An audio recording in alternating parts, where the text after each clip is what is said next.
बहुत ज़्यादा डिमांड थी कि भैया यूपी पुलिस के एग्ज़ाम में साइबर क्राइम के एक या दो प्रश्न आते हैं, वो 100% आते हैं। तो मैंने साइबर क्राइम पूरा लिख दिया है। आप लोग हेडिंग लगा लो साइबर क्राइम।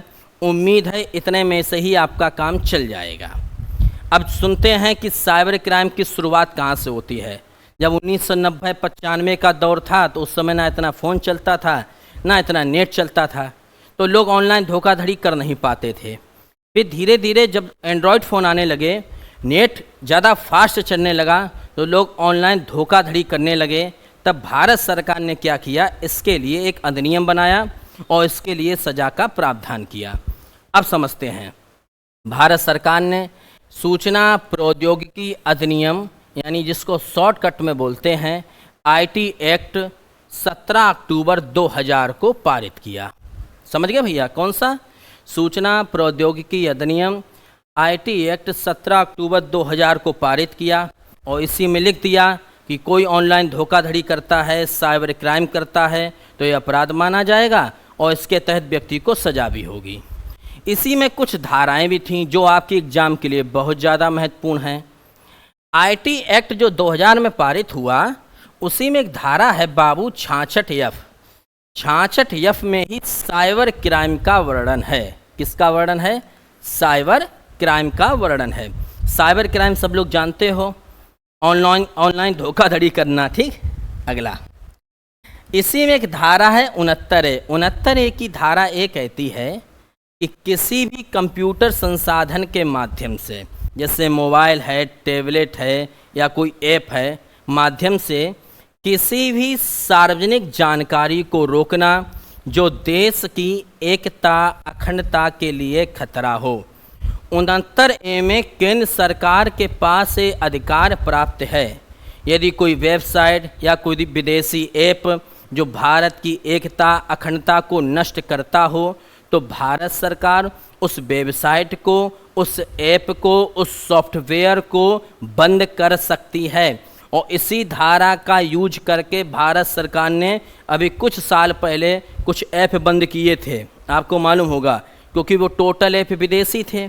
तो भारत सरकार की एकता और अखंडता नष्ट होती थी, सुरक्षा नष्ट होती थी, तो 69A का प्रयोग करके उसने सारे चाइना के ऐप बंद कर दिए थे। इसकी PDF मिलेगी डिस्क्रिप्शन बॉक्स में। इस बार मैं टेलीग्राम का लिंक डाल रहा हूँ, तुम आराम से मस्ती से पढ़त रहियो। अगला बाबू है 66C।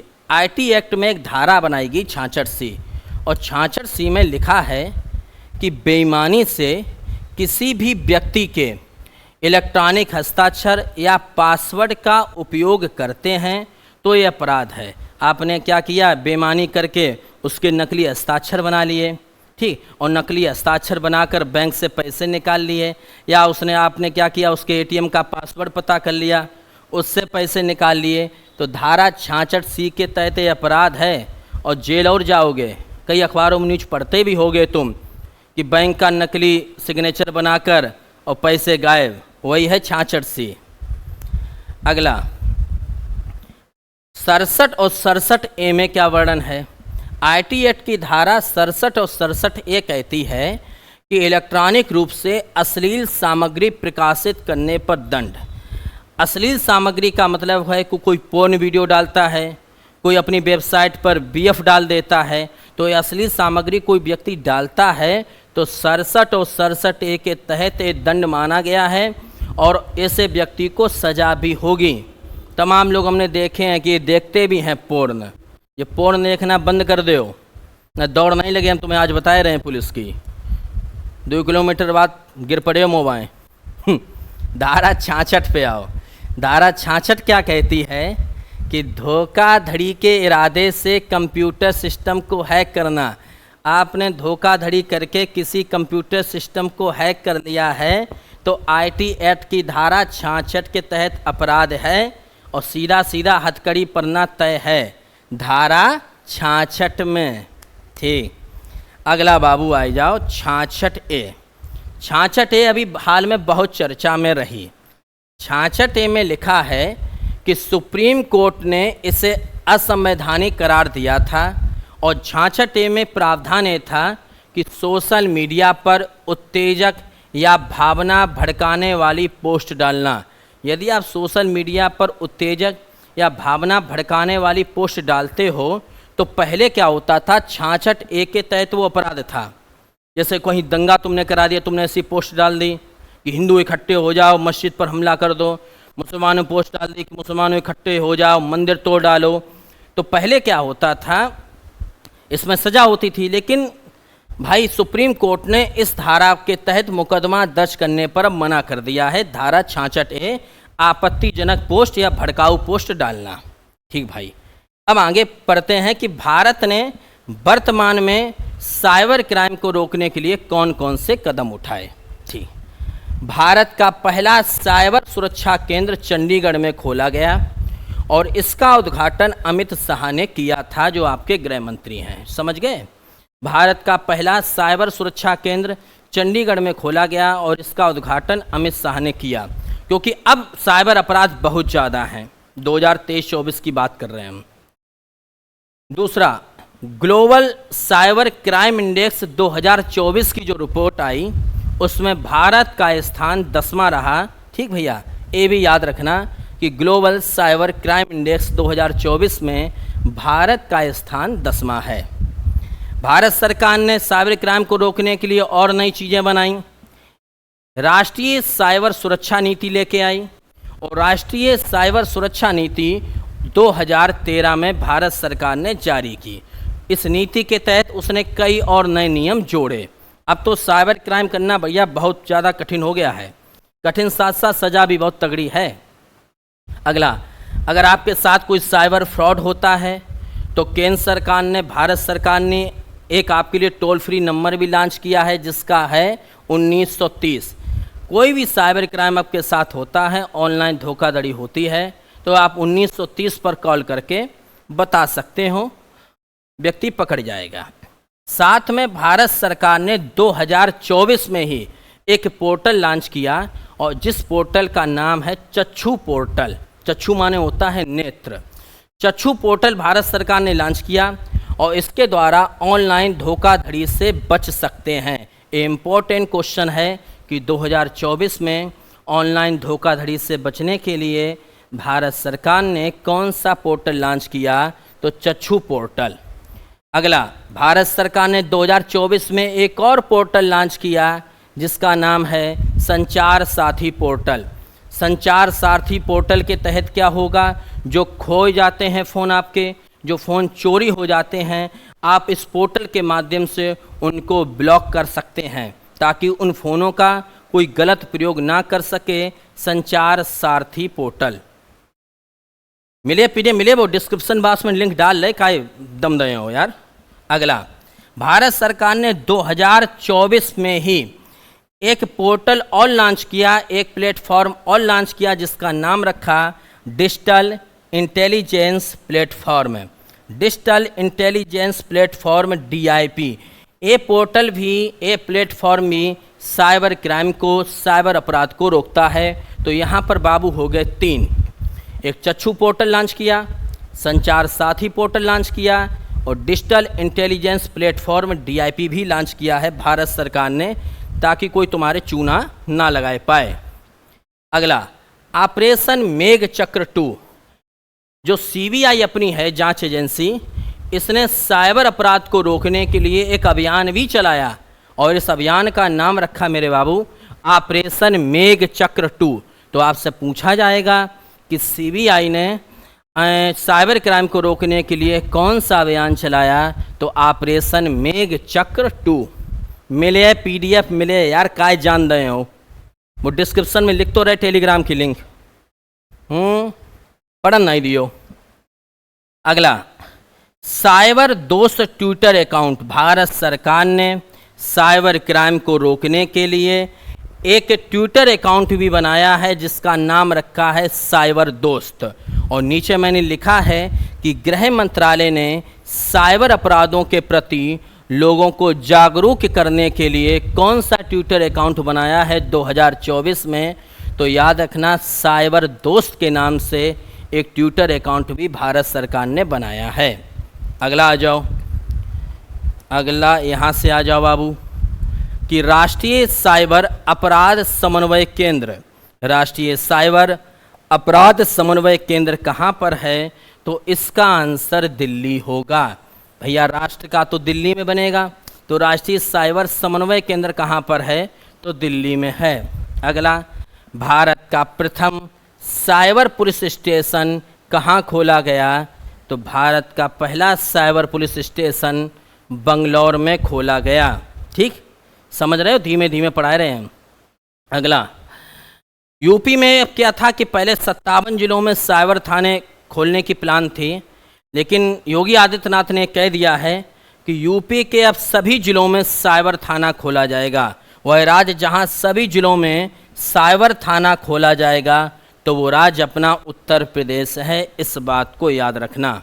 अगला, यूपी साइबर क्राइम का मुख्यालय कहाँ है? तो उत्तर प्रदेश साइबर क्राइम का मुख्यालय कहाँ पर बनाया गया? लखनऊ में बनाया गया, क्योंकि ज़्यादातर साइबर क्राइम जो होता है उसका मुख्यालय राज्य की राजधानी में ही बनाया जाता है। अगला, यूपी का पहला साइबर पुलिस स्टेशन कहाँ बनाया गया? तो लखनऊ में बनाया गया था। समझ गए? साइबर अपराध समन्वय केंद्र कहाँ है? दिल्ली में।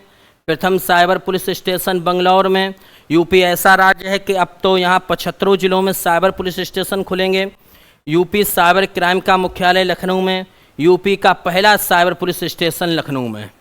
अगला, अब जो साइबर क्राइम होता है बाबू, इसमें कुछ शब्दावली हैं जो बड़ी टेक्निकल हैं, उनको बड़ा ध्यान से समझना।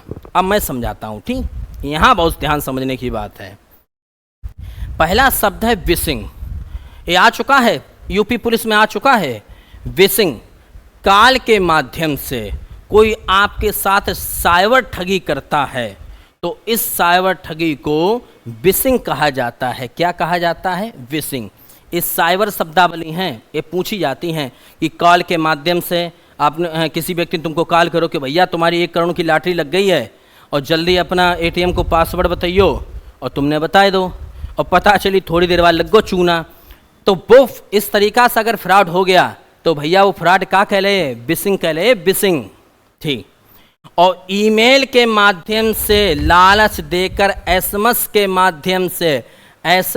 माध्यम से नहीं मोबाइल में आते हैं, बहुत बहुत बधाई, 1 करोड़ रुपया तुम जीत गए, और तुम फूल के कप्पा हुई गए। और ईमेल के माध्यम से या एसएमएस के माध्यम से लालच देकर अगर आपके साथ कोई ऑनलाइन धोखाधड़ी हो जाए तो वो फिशिंग कहलाती है। समझ गए? कॉल करी हमने आपको, 1 करोड़ की लाठी लग गई, तुमने अपना पासवर्ड बता दो तो विशिंग है। और ईमेल या मैसेज भेजकर हमने पहले तुम्हें प्रलोभन दो, लालच दो, तुमने पढ़ो मैसेज करे 1 करोड़ रुपया मिल गए और तुमने सारे ऑनलाइन अपने पासवर्ड आईडी सब कुछ बताई दी, तो बा कहले फिशिंग। समझ गए?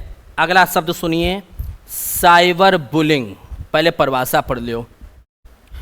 किसी भी सोशल साइट्स पर, जैसे फेसबुक है और अपने यहाँ फेसबुक और व्हाट्सएप चलता है, तो किसी भी सोशल साइट्स पर अभद्र टिप्पणी करना, धमकी देना कि हम तुम्हें कल देख लिए, अयो तुम चौराहे पर, या तुमने टिप्पणी कर दी तुम कुत्ता हो, सुअर हो, यानी क्या क्या कमीने हो, दुनिया भर का तुमने लिख दिया। तो सोशल साइट्स पर किसी भी व्यक्ति के प्रति अभद्र टिप्पणी करना या धमकी देना कहलाता है साइबर बुलिंग।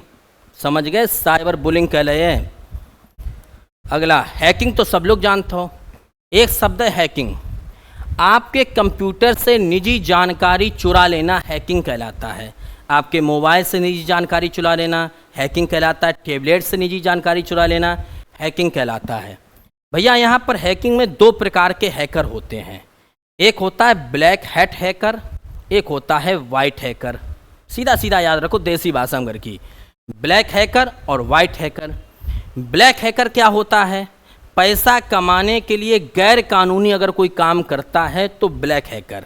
जैसे एग्ज़ाम चल रहा है ऑनलाइन, धीरे से वेबसाइट हैक कर ली, पेपर निकाल लिया, तो तुम ब्लैक हैकर हो। ठीक, समझ गए?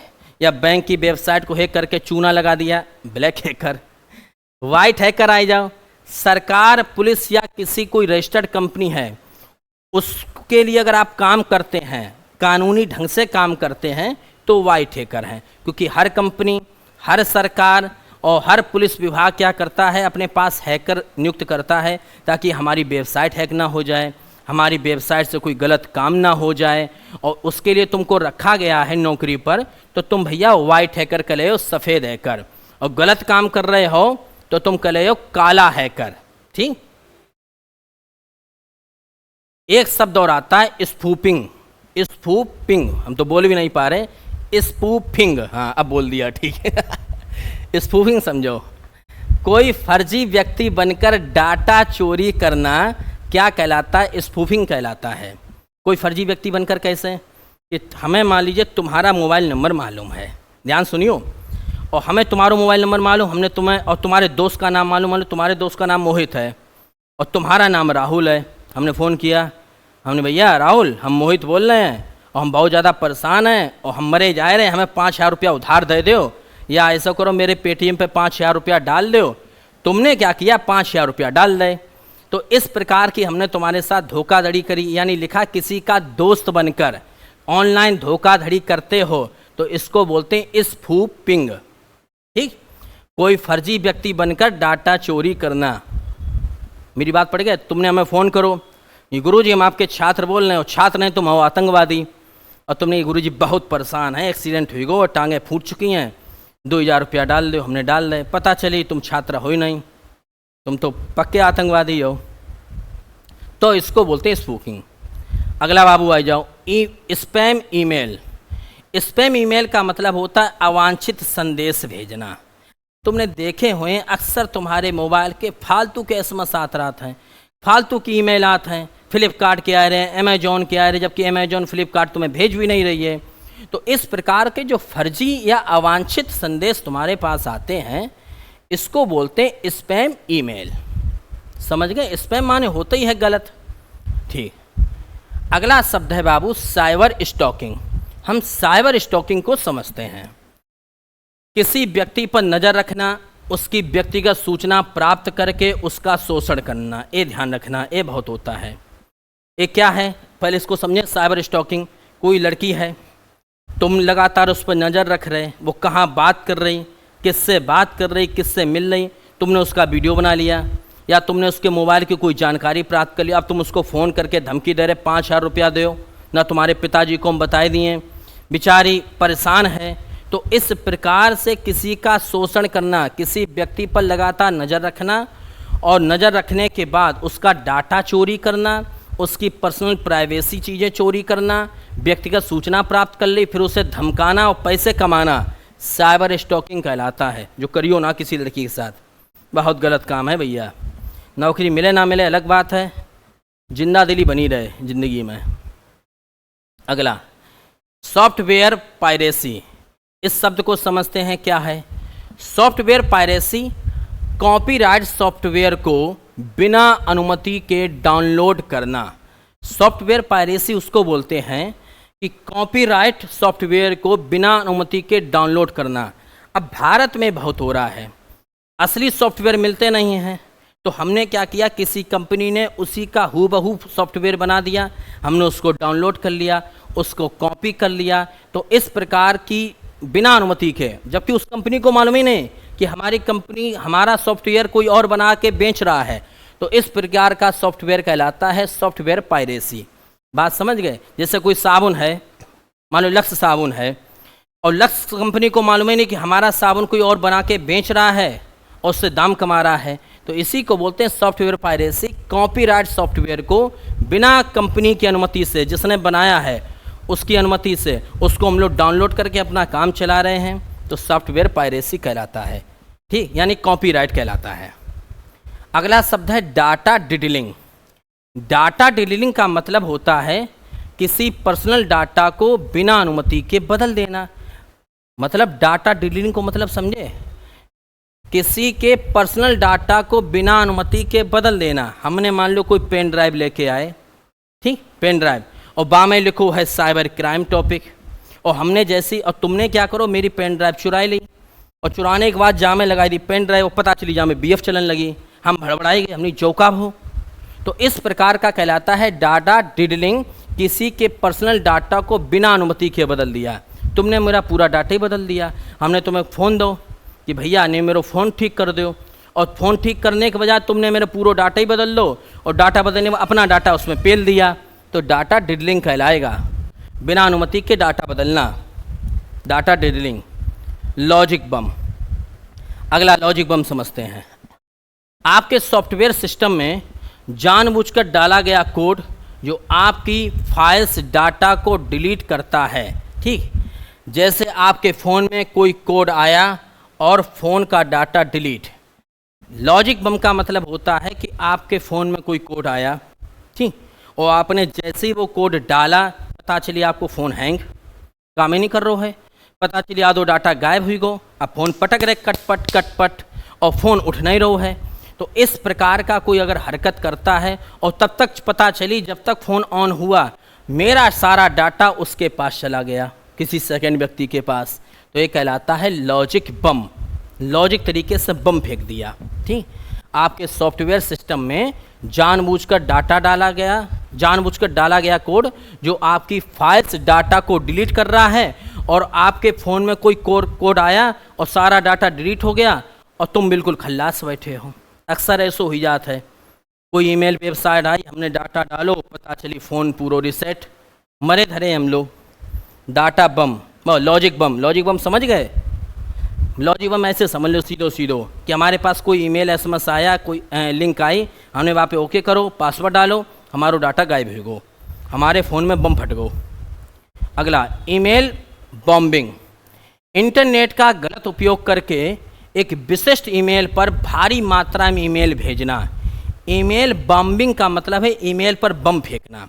मान लो मेरी कोई ईमेल है सोनू गुरु के नाम से या गुरु पाठशाला के नाम से ईमेल है, और उस ईमेल पर लगातार कोई व्यक्ति 100, 200, 500 ईमेल भेज के रह गया, संदेश भेज के रह गया, तो इससे क्या होगी, हमारी ईमेल जो है ओवरफ्लो हो जाएगी। ओवरफ्लो का मतलब है कि उसमें ज़्यादा मैसेज आ जाएंगे, फिर वो ईमेल हमारी ख़राब हो जाएगी। तो हमारी ईमेल को ख़राब करने के लिए दुनिया भर के फालतू के मैसेज भेजना ही ईमेल बॉम्बिंग कहलाती है, यानी ईमेल पर बम फेंकना, लगातार मैसेज डाल के रह जाना। ठीक, अगला यहाँ थोड़ा और बचा है, इसको समझें। मेलवेयर। मेलवेयर क्या होता है? यह एक प्रकार का सॉफ्टवेयर होता है जो हैकर्स प्रयोग करते हैं। मेलवेयर क्या होता है? एक प्रकार का सॉफ्टवेयर होता है जो हैकर्स प्रयोग करते हैं। हैकर्स क्यों प्रयोग करते हैं? तुम्हारा डाटा चुराने के लिए, तुम्हारे पर्सनल कंप्यूटर को नुकसान पहुंचाने के लिए। अब मेलवेयर प्रयोग कैसे होता है? मेलवेयर, जैसे आपके पास हमें अपना मेलवेयर करना है। मेलवेयर एक हानिकारक सॉफ्टवेयर है, ये लाभदायक नहीं है। हानिकारक कैसे होता है, हम आप तक कैसे पहुंचाएंगे? ईमेल के माध्यम से हमने आपको कोई भेज दिया लिंक, ठीक, विज्ञापन के माध्यम से आपने देखा हो कि कभी कभी मोबाइल पे फालतू के विज्ञापन आई जाता, हम खोले हैं गूगल, उसमें लिखा है कुछ उल्टा सीधा, इस पर लिंक करें 500 रुपये मुफ्त में प्राप्त करें, और तुमने जैसे ही लिंक किया वो पता चला कुछ उल्टा हो गया। तो जो मेलवेयर होता है खराब, एक बदतमीज सॉफ्टवेयर है, और एक इस वजह कैसा होता है, खराब और बदतमीज सॉफ्टवेयर होता है। ये लोग क्यों यूज करते हैं, क्यों भेजते हैं? तुम्हारा डाटा चुराने के लिए, तुम्हारे कंप्यूटर को नुकसान पहुंचाने के लिए, तुम्हारे फ़ोन के अंदर जो डाटा उसको बर्बाद करने के लिए प्रयोग करते हैं। अब मेलवेयर भेजा कैसे जाता है? हमने ईमेल के माध्यम से भेज दिया, कोई लिंक के माध्यम से भेज दिया, या तुमने कोई फाइल डाउनलोड करी और जैसे ही डाउनलोड करी उसके अंदर मेलवेयर है, कोई लिंक पड़ी है, तुमने उस पर ओके किया, तुम्हारा डाटा गायब हो गया। इसको बोलते हैं मेलवेयर। मेलवेयर कहीं भी आ सकता है। जैसे मान लो तुमने राजधानी, देश और राजधानी, तुमने कोई PDF डाउनलोड करी और पता चली वहाँ में कोई लिंक पहले से ही एक्टिव है, और तुमने वहाँ पे ओके करो, तो वो तो डिलीट हुई गई देश और राजधानी, कुछ और आने लगा। समझ गए? मेलवेयर कई प्रकार का होता है। ठीक, एक होता है एडवेयर, ये सब मेलवेयर हैं। मेलवेयर समझ गए, हानिकारक सॉफ्टवेयर। ठीक, अब मेलवेयर के कई नाम हैं। एक है एडवेयर, ये वेबसाइटों पर विज्ञापन के रूप में आता है, देखने में वैध लगता है, जबकि जब क्लिक करते हैं तो ये इंस्टॉल होकर आपको नुकसान पहुंचाता है। जैसे आपने कोई वेबसाइट सरकारी रिजल्ट खोली और सरकारी रिजल्ट पे एक छोटा सा विज्ञापन आ रहा है, छोटा सा विज्ञापन, तुमने उसको ओके किया, धीमे से जैसे ही ओके किया पता चला ऑटोमेटिक एक कोई ऐप जो है तुम्हारे में इंस्टॉल हो गया, और जब इंस्टॉल हो गया अब पता चला तुम्हारा फ़ोन भी नहीं काम कर रहा है, ना वो ऐप कोई मतलब का है। तो एडवर्टाइजेंस के माध्यम से, प्रचार के माध्यम से हमने तुम्हें कोई एडवेयर भेजा। एडवेयर एक प्रकार का मेलवेयर है और तुमने डाउनलोड किया, तुम्हारा फ़ोन गड़बड़ हो गया। ठीक, तो इसको बोलते हैं एडवेयर। एडवेयर का मतलब है, एड माने होता है प्रचार के माध्यम से कोई फर्जी मेल भेजकर और तुम्हारा डाटा, तुम्हारा फ़ोन हैक कर लेना। ठीक, समझ गए? ये सब मेलवेयर है। मेलवेयर समझ ही गए हो, हानिकारक सॉफ्टवेयर। मेलवेयर का दूसरा रूप है स्पाईवेयर। एक गलत सॉफ्टवेयर है जो पर्सनल कंप्यूटर में प्रवेश करता है, डाटा कलेक्ट करता है और किसी तीसरे पक्ष को भेजता है। स्पाईवेयर क्या होता है? हम कंप्यूटर चला रहे, मान लो जो चल लो मेरा कंप्यूटर, ठीक, और अचानक काबू जहाँ में कोई लिंक आई और हमने उस पर ओके किया। ओके करने के बाद हमने अपना पासवर्ड डालो और पासवर्ड डालने के बाद पता चली मेरा डाटा गायब और मेरा डाटा किसी तीसरे व्यक्ति के पास पहुंच गया। अब वो हमें फ़ोन कर रहा है कि तुम्हारा सारा डाटा, तुम्हारी पर्सनल फोटो तुम किस सेटिंग से कहाँ मिले, फलाना ढिमका सब मेरे पास है। तो इसको बोलते हैं स्पाईवेयर। स्पाईवेयर भी एक प्रकार का मेलवेयर होता है। मेलवेयर मान लो एक परिवार है और उसके जो सदस्य हैं, एडवेयर, स्पाईवेयर। मेलवेयर का एक रूप और है जिसका नाम है ट्रोजन हॉर्स। ट्रोजन हॉर्स क्या होता है? वास्तविक जानकारी छुपाकर कुछ और कार्य करना, यानी दिखाता कुछ और है और काम होता कुछ और है। ठीक, इसको बोलते हैं ट्रोजन हॉर्स। जैसे तुम्हें मान लो कोई ऐप डाउनलोड करो, कोई ऐप डाउनलोड करो कि हिंदी टू इंग्लिश, यानी हम हिंदी शब्द डालें बाकी अंग्रेजी बन जाए। तुमने वो ऐप डाउनलोड करो, बा ऐप में जो तो कुछ है नहीं, बा में कुछ उल्टो सीधो आन लो। अक्सर तुमने देखो ऐप किसी मकसद के लिए हमने कोई डाउनलोड किया और उस ऐप में दिखा तो यही रहा है कि हाँ भैया इसमें तमाम शब्दावली जा में तमाम तत्सम तद्भव हैं, और डाउनलोड करो तत्सम तद्भव पढ़ने के लिए, और पता चली वहाँ में तत्सम तद्भव तो नहीं है, वहाँ में कुछ और ही निकल लो है। तो इस प्रकार को बोलते हैं ट्रोजन हॉर्स। लिखो, लिखा भी है कि वास्तविक जानकारी छुपाकर कुछ और कार्य करना, यानी दिखाता कुछ और है और काम करता कुछ और है। यार का तुम लोग करत हो, तुम लोग क्या करते हो कि अपनी पर्सनल फ़ोटो, एक ऐप आता है मैंने सुना है कैलकुलेटर के नाम से, नाम है बाको कैलकुलेटर सही बताए रहे।